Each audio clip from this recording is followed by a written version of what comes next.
I had recently torn my ACL and like I couldn't play soccer anymore, which is like the thing that I loved the most. And I went to a new high school, like away from all of my friends. So I felt like I was losing more friendships than I was gaining, and I didn't know where to turn and I didn't know what to do.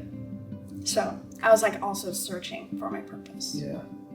I decided that I wanted to preach, and I didn't know what I wanted to preach about. So I talked to a few friends, and I talked to Tim, and I talked to my mom, and I came across this devotional that was over Ecclesiastes, and I just realized that that's what I wanted to talk about, because it was Solomon talking about how he thought everything was meaningless and he couldn't find his purpose and he didn't know what the point of all of it was.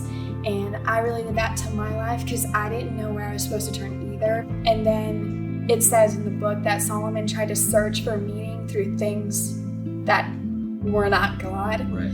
which I was doing when I was focusing more on what I didn't have than like looking at God. So then once I like let go of the things that didn't really matter and I started to focus on God is when I really started to like feel him. And that's what I talked about.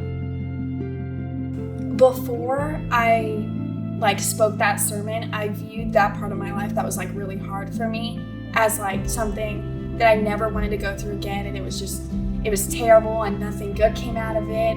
But then once I started to like talk about it with other people and like bring it into light, I actually realized that it was like a part of God's plan, and it helped me like grow as a person. So you just said, Tim, I'll talk. And then you were like, I don't know what I'm going to talk about. And you talked to your mom. Right. Did you talk to anybody else in terms of like trying to nail down what you were going to talk about? Or I had a really close friend, or like we're still friends, but like